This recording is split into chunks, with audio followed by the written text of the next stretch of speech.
So we have 2 talks this afternoon before the film screening, and we'll have a little break before the film screening. First to go is Filipa César, an artist based in Berlin, and she's from Portugal, and a lot of her work, or at least a lot of her work that I have seen, has to do with the politics of production and also reception of moving images, and also the politics of the use of archives, in particular in a colonial or post-colonial context, in particular having to do with Portugal as a former colonial power.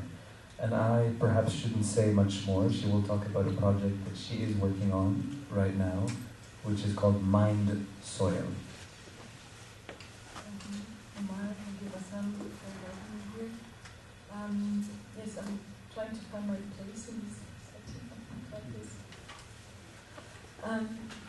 So what I'm going to present here is kind of an unfinished script, or maybe notes for a script I'm working in, and also the images I'm showing are the material that I'm collecting for this small essay. And the base of this project is an attempt at taking the writings of Anna Cabral, that was one of the African liberation leaders that was assassinated in 1973, and try to kind of make a bridge between his writings since the end of the 40s till the 70s, and kind of apply them to today's reality. So I'm going to read, and actually normally this essay was actually presented last week in France, in Paris, but there was actually an actress doing this. So I'm sorry, my English is not so good, and I'm not such a good reader. I just wanted to add that these images were actually shot 3 weeks ago on a mining site in Portugal, like an experimental mining site, of gold mining site. That is something kind of new. Last time the gold was explored was 2,000 years ago by the Romans. So,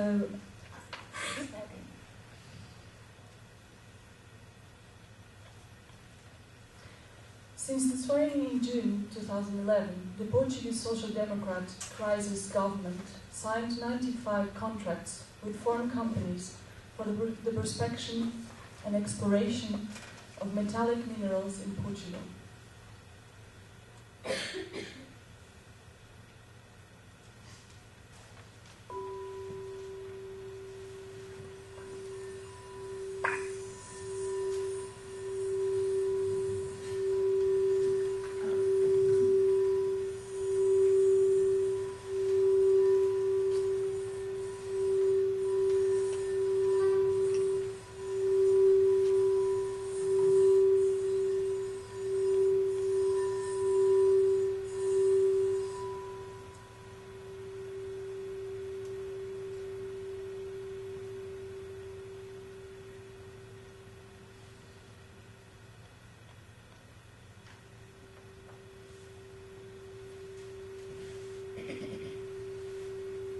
The soil is a body and has its own language. If it does not speak, it can be read. This presentation proposes a vertical track through geology, sliding through time, going underground, a perforation of soil by the celluloid film. The following images were captured this year during the works of prospection at the experimental gold mining site at Boa Fé, Alentejo, Portugal. Amílcar Cabral, the African liberation leader, took materialism from the theoretical shelf and inscribed it into matter, ground, soil. As a high school student in Cape Verde, in 1941, Cabral witnesses a violent drought that takes the life of 2,000 people. In 1946, he initiates his agronomic studies in Lisbon.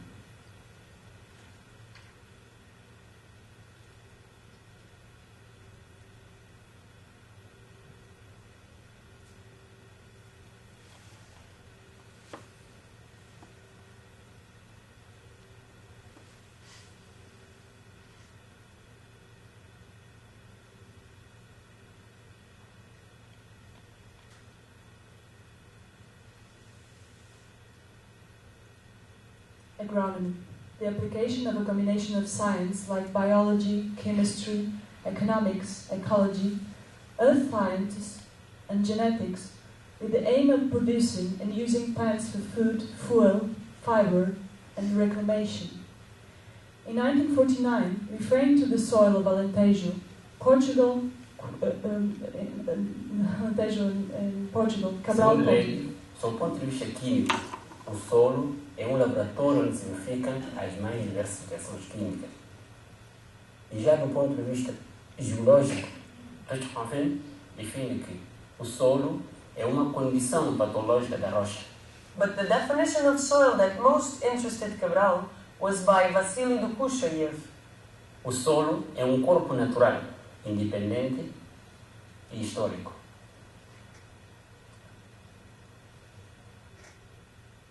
At Borfé, the soil is being drilled 30 to 100 meters deep. The extracted cylinders of soil are subject of study by geologists employed by the Canadian gold exploration company, Gold Resources. Target deep drilling test, deep gold mineralization potential, close to planned mining operations. After I asked the permit to shooting these images, I received a call from the PR of the Gold Resources. I'm going to be very honest, said Wood. Is this really going to be an art project? We practice a politics of transparency, and in the past we have experienced people trying to denigrate our work.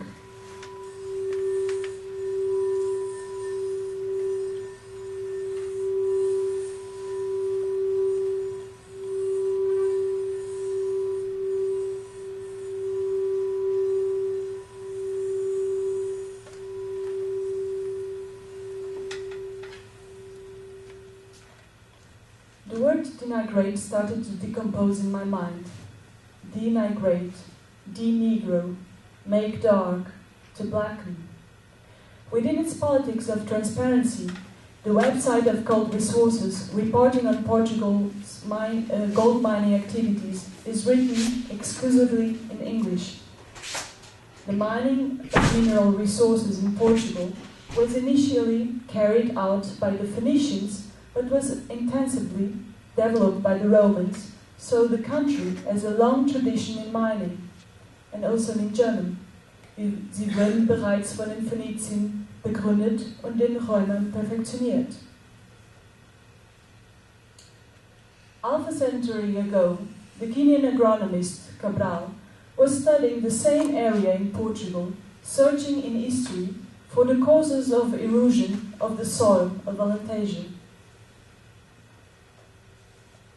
Erosion is the process by which soil and rock are removed from the Earth's surfaces by exogenic processes such as wind or water flow, and then transported and deposited in other locations.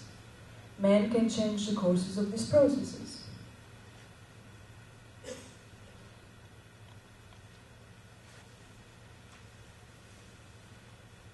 Man can be the responsible for these processes. The ruins and traces left by the Romans, followed by the Arabic occupation of the Iberian Peninsula, the nationalization of Portugal by the Christians, and the consequent expulsion of Jews and Arabs. Finally, the discoveries, the riches from India, made an empire evolve, while domestic agriculture was displaced to a neglected background.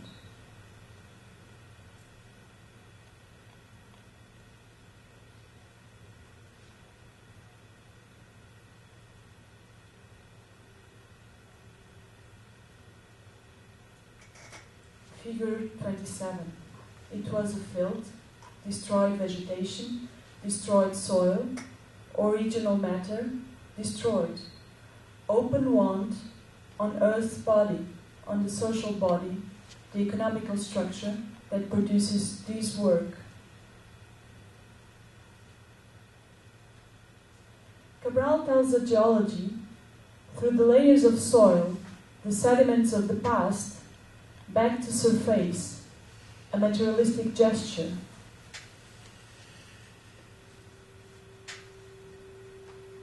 Historical materialism, the causes of development and changes in human society, are in the means by which humans collectively produce the needs of life.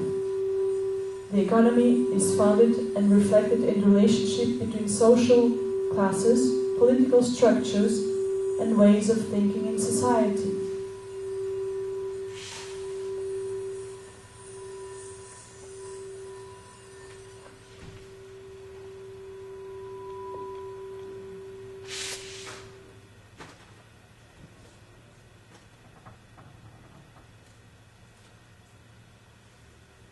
Cabral's reading of A Neglected Soil in Alentejo denounces not only the colonial enterprises inscribed in Portugal's own territory, but also its blindness, unable to decipher the political message of his writings.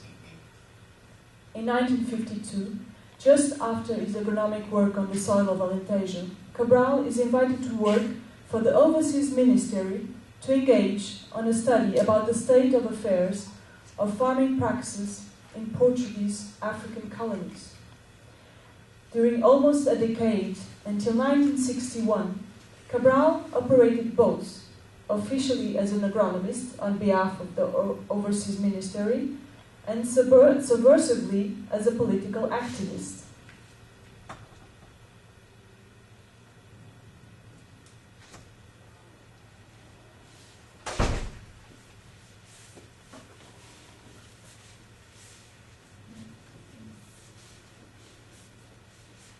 Subversion refers to a process by which the values and principles of a system in place are contradicted and reversed. Under his nom de guerre, Abel Jassi, Cabral took part in several meetings in Tunis, Conakry, Dakar, Addis Ababa, Dar es Salaam, etc., aiming at the liberation of the still colonized African countries. During this period, as an agronomist, he operated in Lisbon, Angola, Cape Verde, and Guinea-Bissau. He either founded and co-founded African independent parties in all of these countries.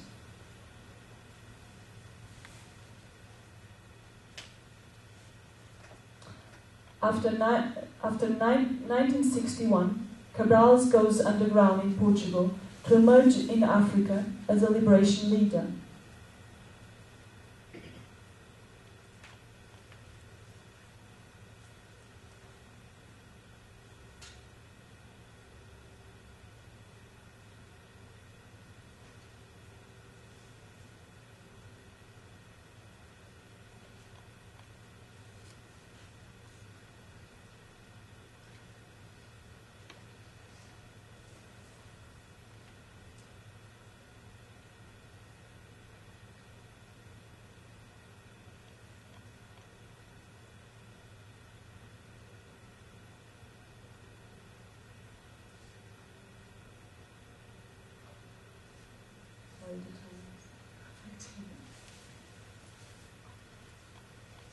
Underground, the regions beneath the surface of the earth. Guinea, south from Senegal, has the shape of a mouth that is either spitting or shouting in the Atlantic Ocean. Cabral redefines the concept of the territory. In Guinea, so this is a quote, land is cut by arms of the sea that we call rivers, but in depth, there are no rivers. Farim is only a river after Kanjabari. Jeba is only a river from Babadinka up, and sometimes, after Babadinka, there is only salty water. Mansoa is only river after Mansoa village. on the way to Sara next to Carualo. Buba, that is no river at all, because until we arrive to dry land, there is only salty water. Combijá, Tambali are arms of the sea, only on the top area with a bit sweet water during the rainy season. The river Bedana gets sweet water from Balana. The only river we really have in our land is Curubal. This is one very important reality for us, because on one hand we have a lot of ports to enter our land with boats. On the other, you can imagine the danger that this represents for us. If our land would be closed with the actual struggle situation, the Portuguese would be isolated and their military bases wouldn't have access to food.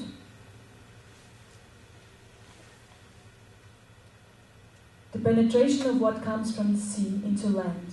The sailors that from their caravels spotted land emerging on the skylight of the Atlantic, a fantasy of the discoveries.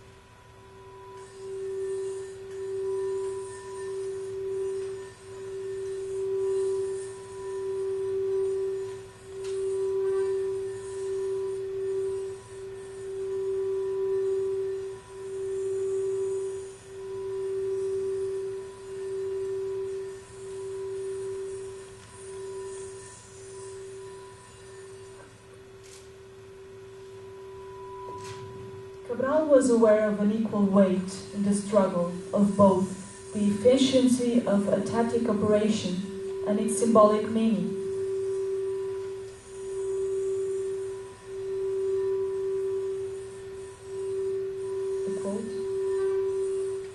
We decided that we should never struggle from outside and would begin the struggle inside the country. We adopted a strategy that we might call centrifugal.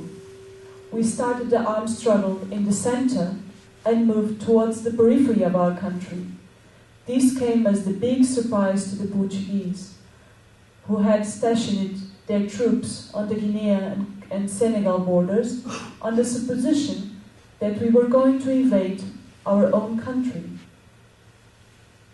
Guinea-Bissau has no mountains, and everybody knows that in general the guerrilla forces uses the mountain as a starting point for the armed struggle.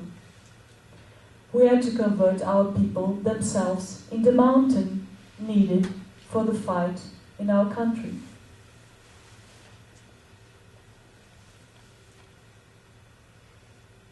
In the early times of the Liberation War, Cabral proposes his own definition of NATO, an archaeology of the battlefield.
M1 tiro a tiro con resonancia.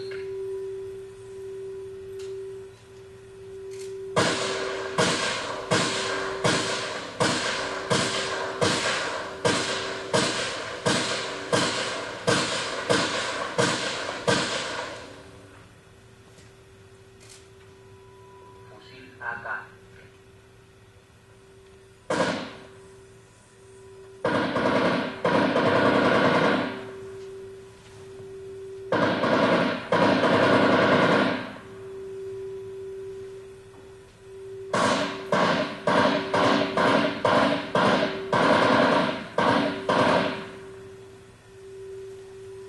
Manipulación del fusil AK.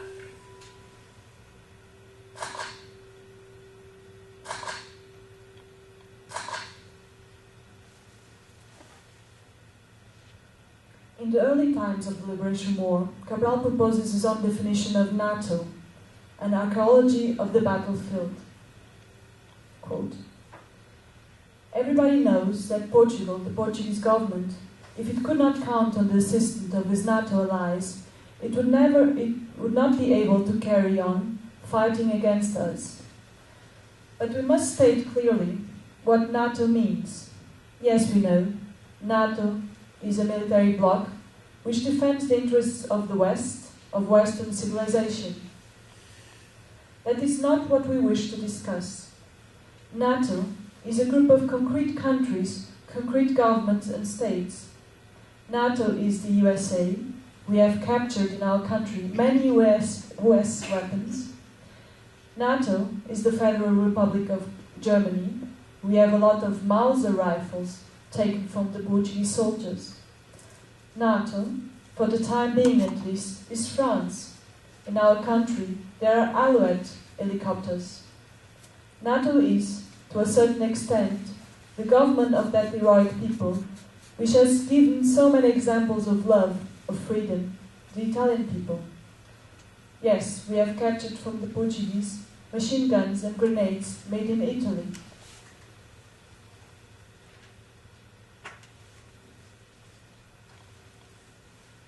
The soil was the blackboard of the guerrilla, where the tactics of a mission were drawn and easily whipped up.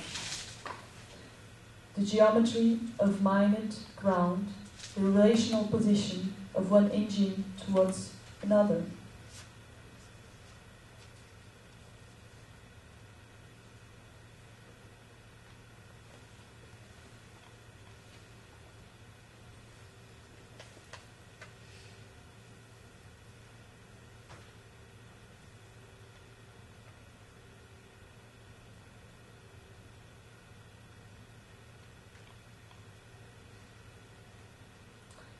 Minds are good soldiers. They don't eat, don't rest, don't move and work incessantly.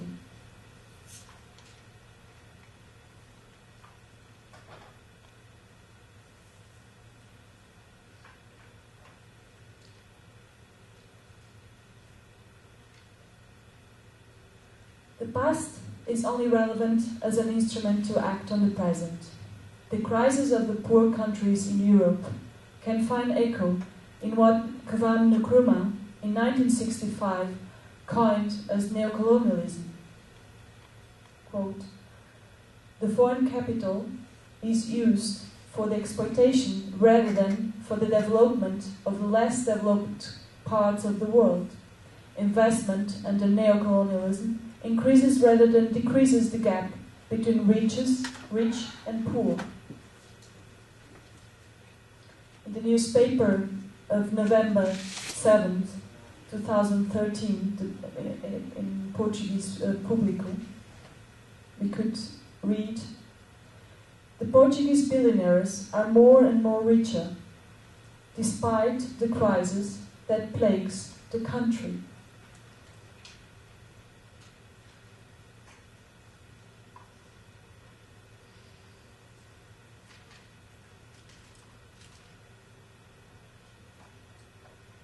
Despite, without being affected by, in spite of, despite the crisis.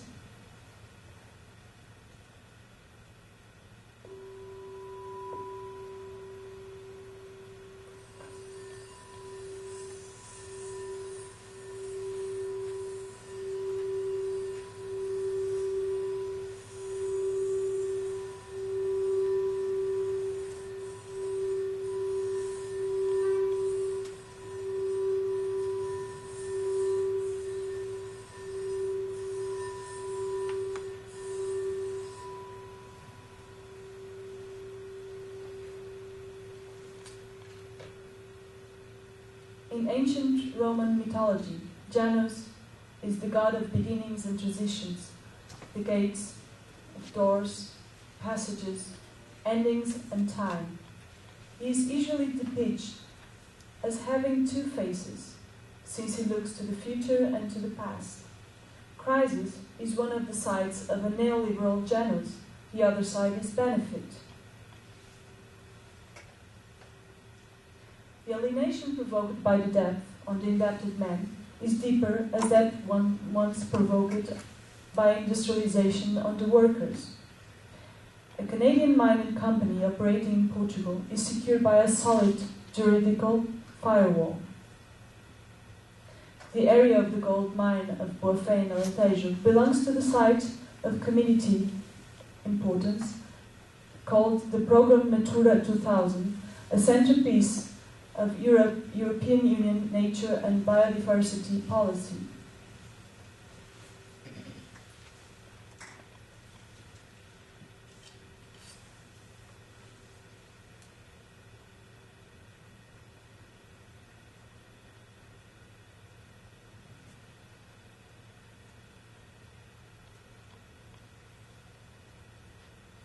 In April 2013, an open letter from the women who are struggling against the destruction of Al-Kidiki in northern Greece with the expansion of a gold mining activities.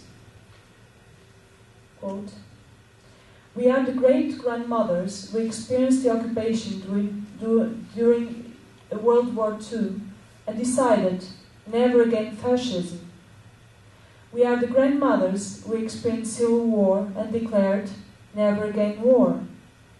We are the mothers who saw how children become immigrants and declared never again racism. We are the daughters who experienced dictatorship and declared never again authoritarian regimes. We are the granddaughters who have never before experienced occupation, civil war, immigration, or dictatorship and are now experiencing all of them simultaneously. We are the great-granddaughters who dream, who hope, who demand a better future." Cabral's instrument can be used to make a perspective reading of the future conditions of the soil of Alentejo. The destruction of a centenary autochthonous cork oak culture, dismembered local economy based on the cork season work, construction of huge open-air tailing dams for storing mining waste forever, contamination of the fluvial network of groundwater by arsenic and other heavy metals, eroded soil, underground, submerge, subvert. All the memories of the soil. And then I would like to finish to read you a poem by Cabral that he wrote when he was very young, 22 years old, that I think is interesting for this context. No poetry, do not poetry. Do not hide in the cave of my being. Do not hide from life. Break down the invisible bars of my prison. Open wide the doors of my being, and out to struggle. Life is struggle. The men out there call for you, and you, poetry, you are also a man. Love the poetry from around the world, love all men. Unleash your poems for all races, for all things. Fail to distinguish between your body and all bodies of the world. Mistake yourself for me. Go poetry. Give me your arms to embrace life. My poetry is me. 1946, Anna Lindh Foundation. Thank you so much.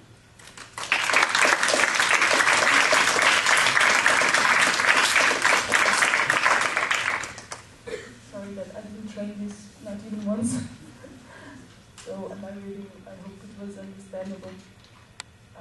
But maybe we can have some light and notes also that.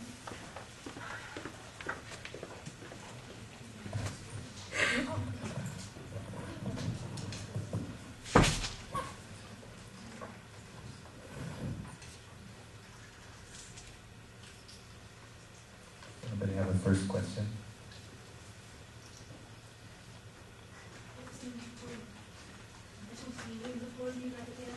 It's called poetry. This is called poetry, yeah. It's called poetry, yeah.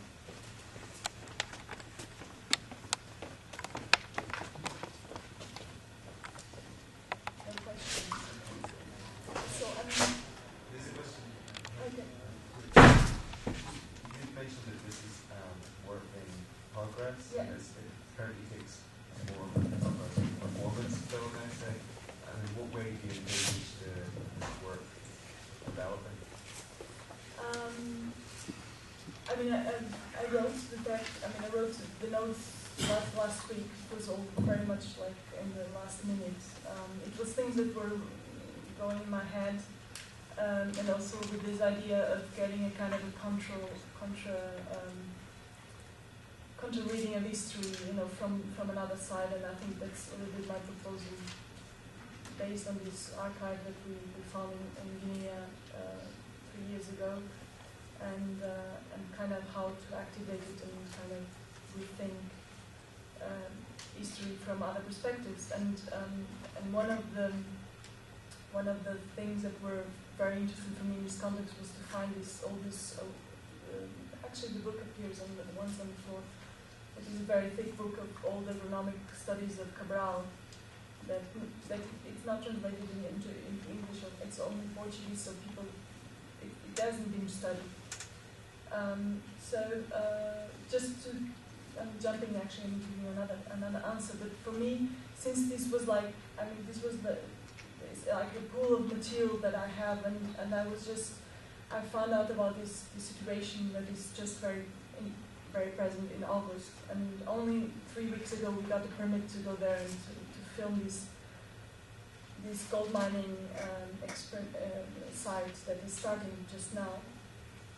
And for me, this kind of it was just something emerged from that, you know, from what I knew about Cabral studying exactly that place in Alentejo, and using it almost as an argument to criticize the colonial enterprise, saying, look at your own ground, look at your own soil, neglected, because you don't care for it, because your riches are being catched from other countries. So, and I thought it was really very interesting kind of point of departure, and so for me it was like, and that's why this is very kind of not really like well articulated yet. It's just more like kind of a collection of notes and quotes that I'm trying to get together. But it was more about this urgency of reacting to something that is happening now, and there's almost no reaction to what is happening now in Portugal.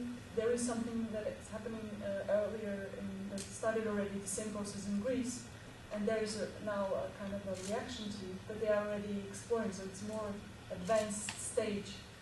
And for me it was suddenly urgent to kind of put all these things together and try to get a form, even if I'm not, so the idea is to have to make out of this material a film, but I'm still searching for, that's why I'm not finished with it also, but I'm still searching maybe for a voice, you know, how to give a voice to this thing, and this is still, so that's why it's a work in progress, because I think I have things that are not resolved yet to say, and I'm going to finish next week or something.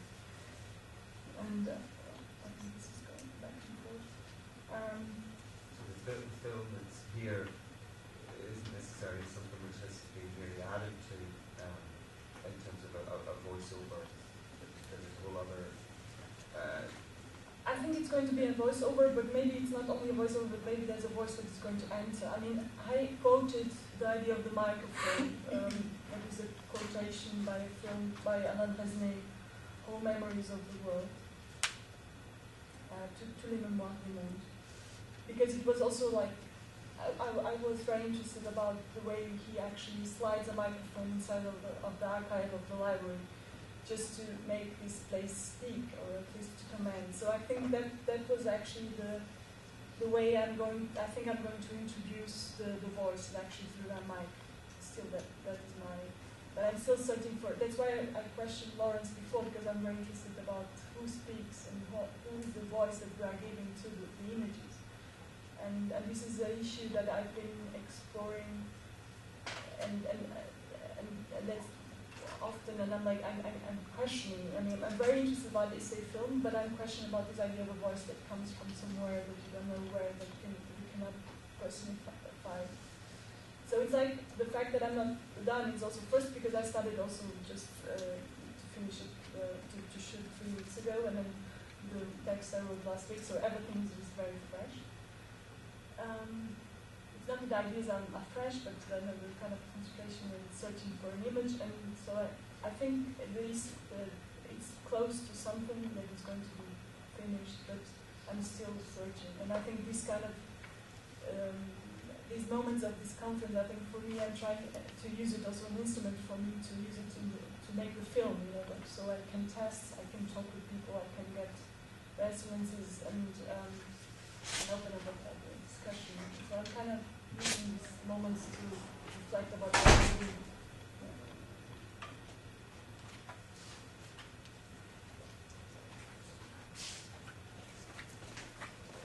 Thank you for sharing with us this work.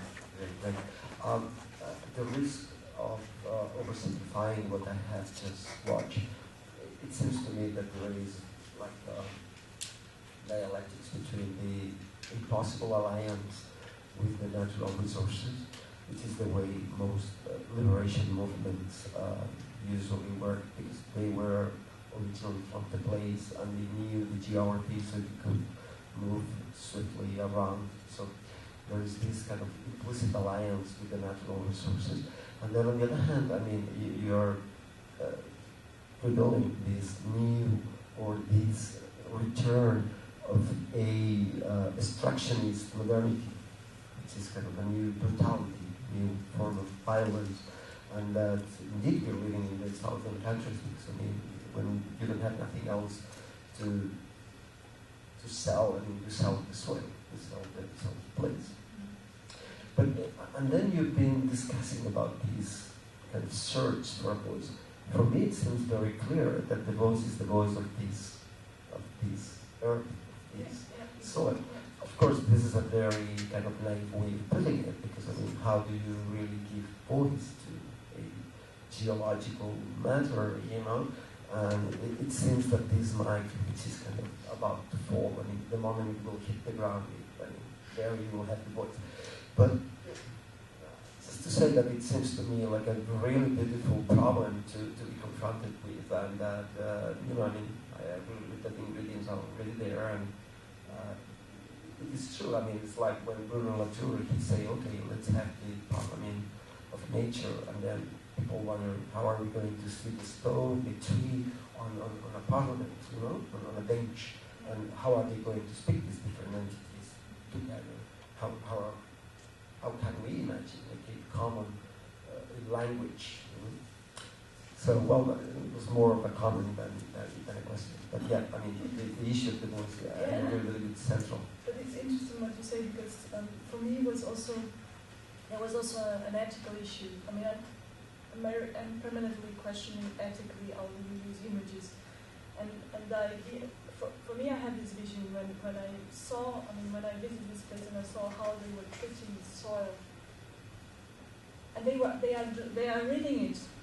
They are really searching for gold. That's what they are doing there, and they treat it exactly like something very precious. You know, each piece of these cylinders, you know, like are washed and penciled and commented on the side with notes, and for me it was like was more like, okay, they are doing exactly what I want to do, but with another content, you know, like, you know, so actually I was questioning if I can do this, like instrumentalizing their images that are producing all this set of, they are producing an archive as well. It's amazing how the old soil cylinders are organized in that space and numbered,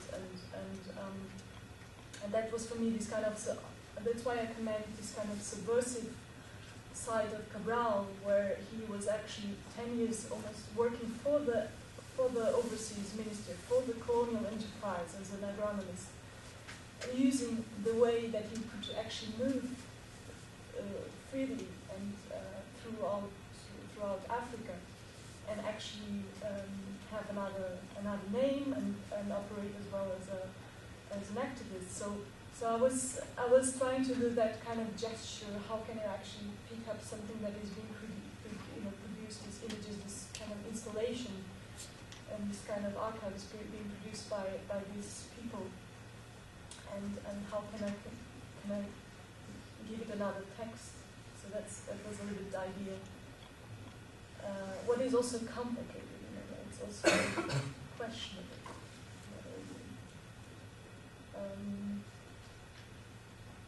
And I wanted to tell you, just to add information, the footage that I used in the middle, and also the sound, it all belongs to this archive, the Guinean archive that we recovered. And for me, I'm not a fetishist, and I'm not so interested in archives as it seems like, in the sense that for me, recovering that archive was very much a kind of what kind of gesture you're doing, because it took me 1 year to say, knock on many foundations and places, say, look, there's something there, please can you take care of it? It was not me who wanted to do that, but the thing is that nobody was going to do it, and so it was actually, the procedure was actually about how can you, who decides what is part of history, who decides what can actually be destroyed, and there's something very interesting in the archives, that most of the archives actually post-revolution,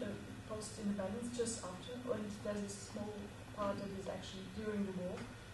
And they were doing really something very interesting. They were doing a sonotape and an image. They were doing that's why we have the sounds commented. So it was actually, they were already conscious of doing an archive, like of images and of sounds that could be then applied for other places.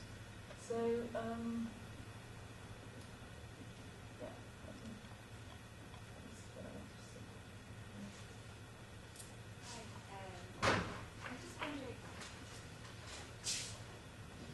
I'm just wondering about when you call it an archive, or that the creation of an archive. Do you have interest in, say, decommissioned mines in post-colonial countries in Africa? As in, like, I think that would be an interesting juxtaposition, given that because of the nature of the material and because it's so commercialized, that once there's no use for the mine anymore, that archive is completely abandoned and nobody places any value in it. And so they become these really beautiful and completely useless places, I guess, to a degree. And maybe it might be interesting to look at, juxtaposing those, like the creation of a new one and what's happened to those ones that under empirical rule have just been, since they've just been abandoned. Yeah, that's interesting. Actually, all the mining history in Africa is also interesting, and I didn't want to touch that directly because what the operation, the idea of the operation was actually to see how it has nothing to do with race or it has to do with the kind of an economics that is operating on us, on the way we actually do all this function. And it was very much about, once there's a problem, once there's this indacted situation, it doesn't matter, everything can be possible. Even a site that is apparently protected by the European Union, it can be also a place for exploiting, and where you totally destroy not only the ecology, but also the culture and the normal structure of the society. With the First Nations there, and they actually, like, when the First Nations when they signed their treaties and they were awarded their own native lands, they were given their reservations to live on. as it transpires, you know, currently in the area that I'm familiar with, they've just discovered that it's really, really rich in titanium and minerals and stuff like that. And of course, in this treaty that they signed, it was only for the top layer. So they don't own all of the minerals underneath. And, you know, I mean, it's not only that, but it's also like their, as you say, their culture, their own kind of sacred lands and stuff like this. And now, you know, there's a huge problem with like mining companies coming in and prospecting and saying, you know, you only own the top layer. So, I mean, you know, like I don't think that we ever really think about the country, like I am Canadian as well, but I don't think that, you know, we ever think about a country like Canada, you know, in those terms, like a first world country. So, it's just, it's interesting. I think it's a question of, I think what I read about it, it's a question of law. They have a special law that it's a kind of firewall that kind of, because these enterprises, I think the capital of them is 5,000 euros. You know, it means that if they do something wrong in the country, the maximum that they have to pay is 5,000 euros. So, it's of course a daughter of a bigger company, a Canadian company, but they kind of not connect. You know, you cannot attack or say persecute that Canadian company that actually is operating in Portugal and is registered in Portugal. You can only persecute the one that is registered in Portugal, but you cannot go to the mother and ask for. So it's really like kind of a special law situation that they have that kind of protect enterprises. The narrative, it's a very complex narrative. Yeah, it's very complex. You know, look back to what's going on in Canada as well. And also this idea of soil and what is surface and what is underground and what is also very interesting. What is the processed land 1 meter or up 50 centimeters or until the center of the earth. I mean, it's also very interesting what you're saying. Or maybe it's even something that is not defined, that you can redefine as you need. So it's concepts that are not shaped to the end. So this is very interesting. I just had one little question and then one last question over there. Just to go back to the issue of the voice, because the beginning, there was one thing you said at the beginning of the film, the soil is a body, it has its own language, if it can't speak, it can be read. And there's this thing about oral and written, I mean, if it can be read, it's maybe something written. Does it have to do with voice? But also thinking of your previous work on the film archive in Guinea-Bissau, which is an archive of, I think, if I understand correctly, mostly things that had never been shown before, so that had never spoken in a way or had an audience, and how you deal with that. And also, in the text that you were reading, there were a lot of quotations. So you were giving your voice to somebody like Cabral, your Portuguese voice in a way, even though it was in English. Anyway, I think this question seems to be recurrent in your work a lot, and I was wondering if it had anything to do with the fact that you usually work with actors or actresses. Is it a way of distancing it from your own voice, or is it something else altogether? It depends, and I don't work always with actors, but I think I was thinking before just about an interview that I just read of Chris Marker when he was talking about Saint-Soleil, and this is a new interview that show up now, where he said I was struggling for 1 month trying to write in the first person my I don't know if you're familiar with this film, and then he said, and suddenly I had this idea of giving it, turning it into a letter that is read by someone else. And so I think he needed a kind of a mediation in order to be closer. So it's something, I think it's that, like, if you speak in first person, it's only your thoughts that go directly there, and maybe, I don't know how to explain this, I'm still not arriving there, but this idea that you need something that kind of can channel your thoughts, or channel and reposition your voice. And I think that maybe it's that what I was searching, in the sense that the many readings of soil here are dependent on who is telling and what they want to say with that. And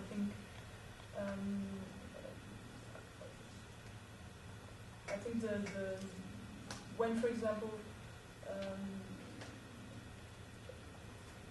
I think when for example I used Joanna, that is a friend of mine, and kind of we have collaborated a lot, and I think she has a kind of a she kind of gives me that distance often, like where I think I'm too involved in for being able to give a voice to the films, and she kind of creates that distance that kind of help me to channel what I want. I think it's often that the case.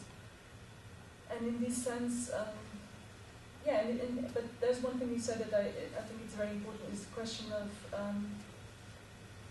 if you think that you're an artist as also someone that can, as a channel of publicness, so, and for example, when I started doing the Guinean archive project, the first thing I said, and it was a rule for me, was that I was only going to show the images for the first time with the Guinean filmmakers, also to kind of have the possibility of channeling their presence in relation to these images. So actually, and this is rules that I created also to give them a voice, to give them a voice to that position, to that context. And this was a kind of a reaction to exactly the invisibility of those images, the invisibility of that history of cinema, the invisibility of that subject, because it was never, it is a very particular issue in the history of film in African cinema, because it's unique, that Melk Cabral, the liberation leader of the Guinean country, of the Guinean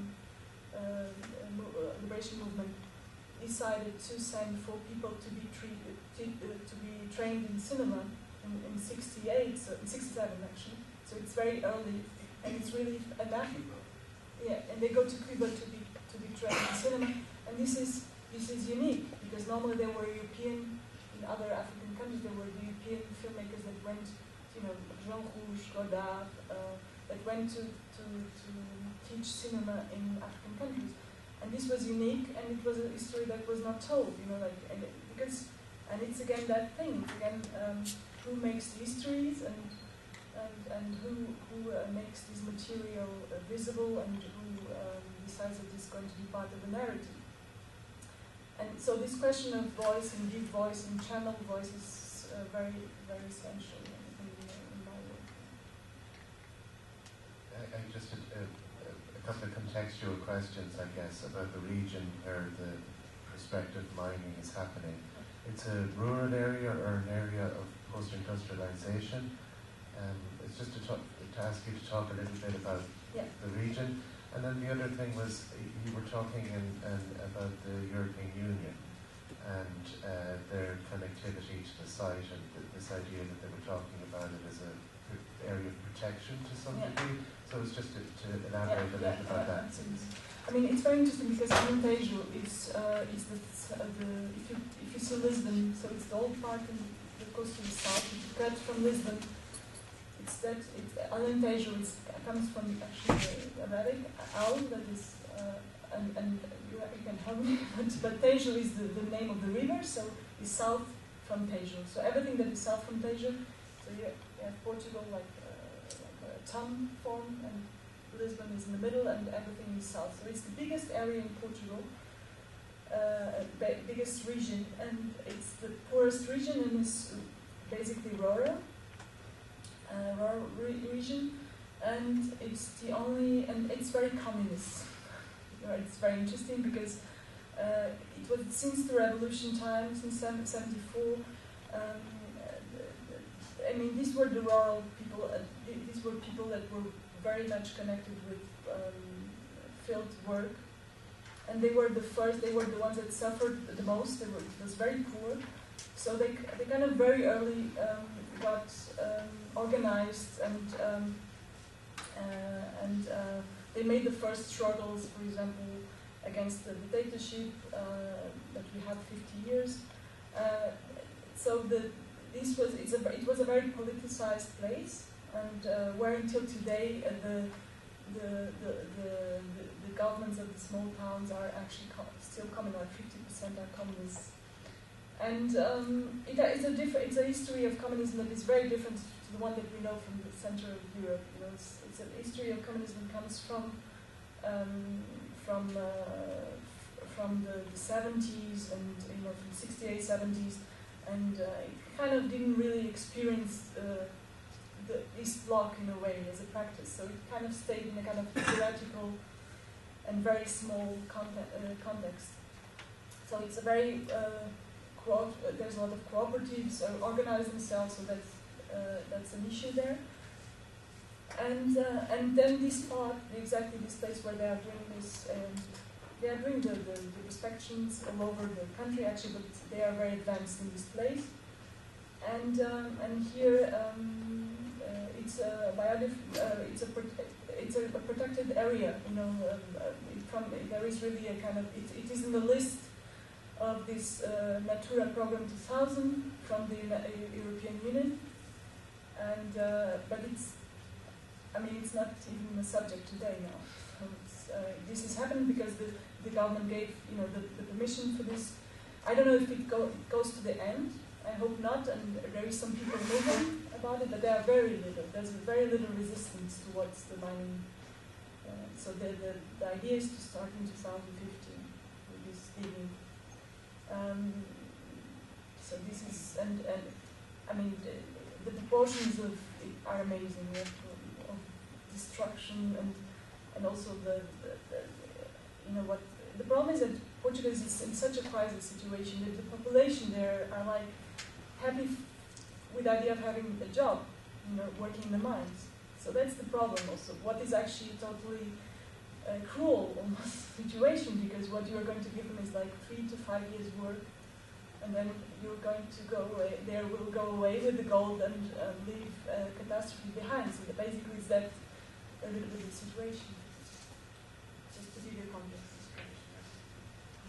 Well, on this happy note, thank you, Filipa.